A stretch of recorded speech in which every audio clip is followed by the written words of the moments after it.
Hey guys! Ito, i-prepare po ako ng birthday ng aking apo. Ayan. Magkakarbonara ako.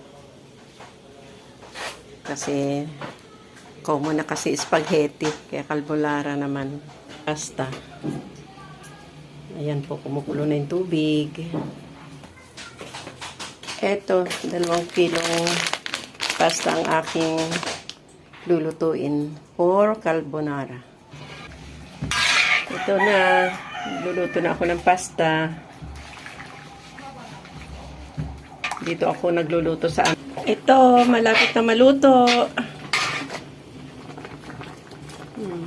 Ayan. Malapit na maluto.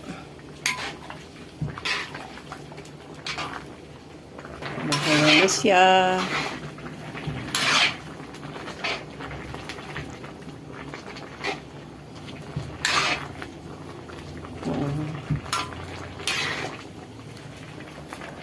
Ayan, maano na siya. Kumbaga nagbe-bend na siya. Kaya malapit na siya maluto.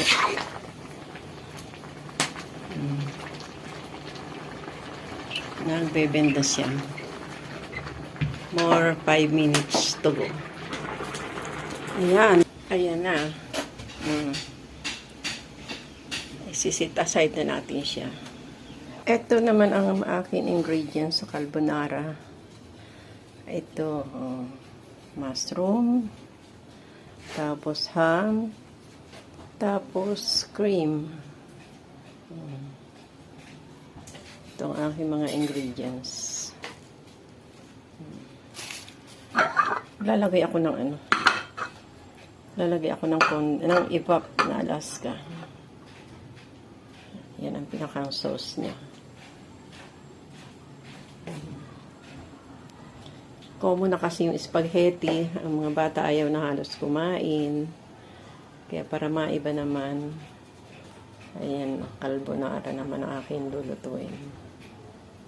Luto na yung pasta, kaya ito naman ang aking prepare sa ngayon.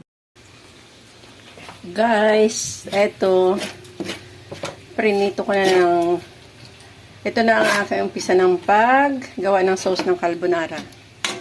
Prinito ko na itong ham until nang mag golden brown na siya. Hindi naman kasi ng golden brown. Ganyan. Yan.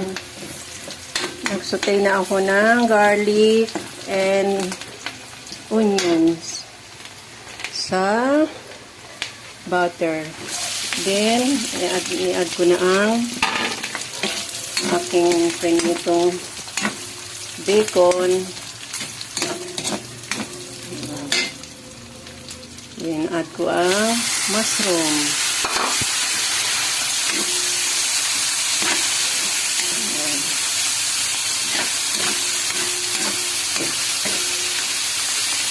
Ang dami kong mushroom at bacon. Hindi lang pala ito. 1 gram ang aking okay. 200 grams pa lang. Kaya 2 kilos yung aking pasta. Ito na. Cook for another 5 minutes. Ito na sinama for 5 minutes.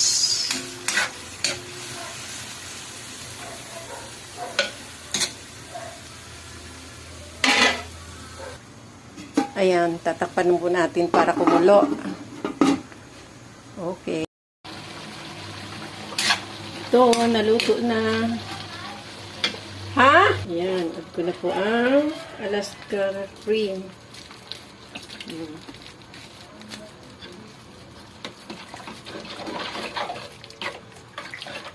Ayan siya. Direktan po sa sa pan.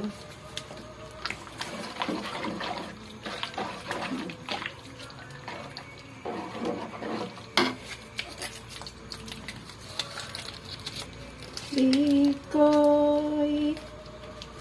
Ayan, ang pagluluto, dapat masaya para masarap ang luto. 2.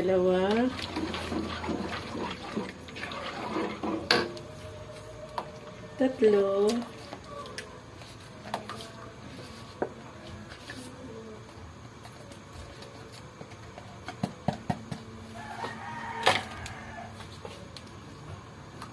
4. Opya. Double kasi ito.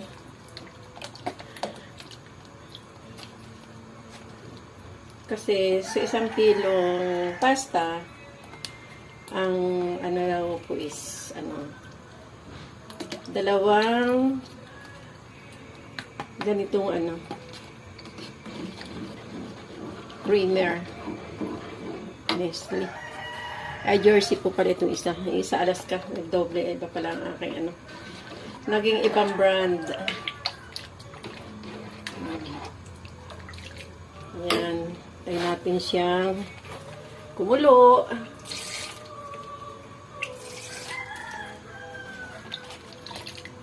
Ayan. Tayo natin siyang kumulo.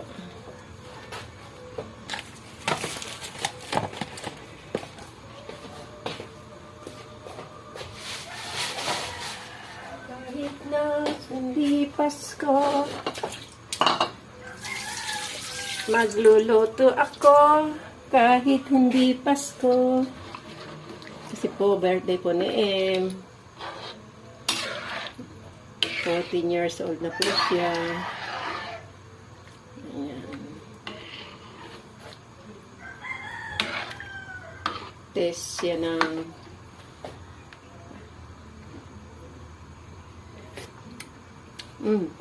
kailangan po add ng asin. Matabang. Ang bigat na asinan namin.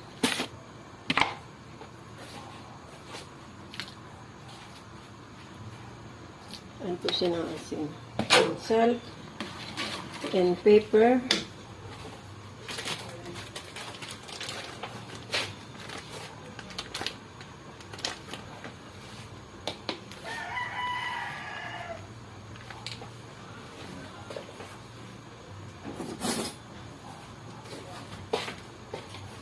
Measurement ng ayan, yata ng paminta. Wala akong measurement. Tatanggal pa po ako ng nakalagay sa kaya hindi na ako nagtanggal. Estimated na lang.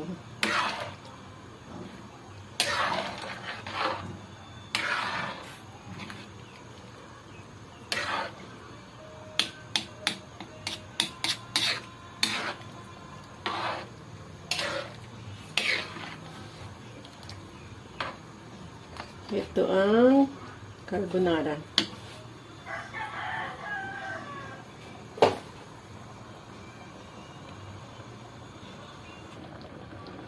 Ayan, kumukulo na po ang ating carbonara sauce.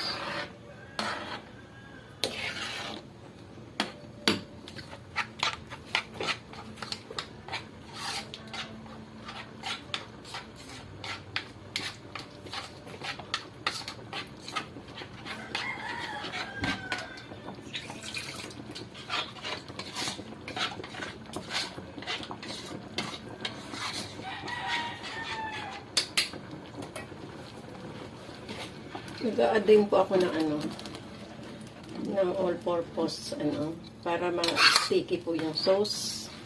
Ayan. Ito na po ang aking sauce ng carbonara. 2 kilos po yung aking pasta. Kaya, ayan, isang kawali po ang aking nilutong sauce.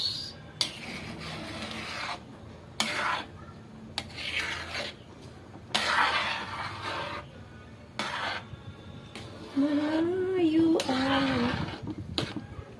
Eto. Okay na ba ang lasa? May I see. Ayon po sa inyong panlasa. Kaya tikman kung okay na po sa inyong panlasa.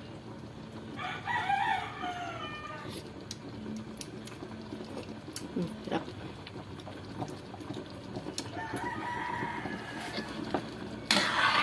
Okay na po.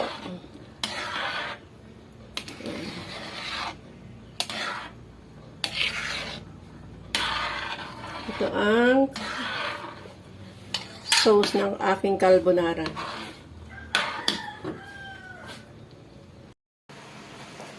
Yaran! Ayan ang aking finished product ng carbonara. Ayan. Hanggang dito na lamang po. At pa-subscribe naman po at pa-like and share ng aking YouTube channel. Judith Constantino. And God bless all.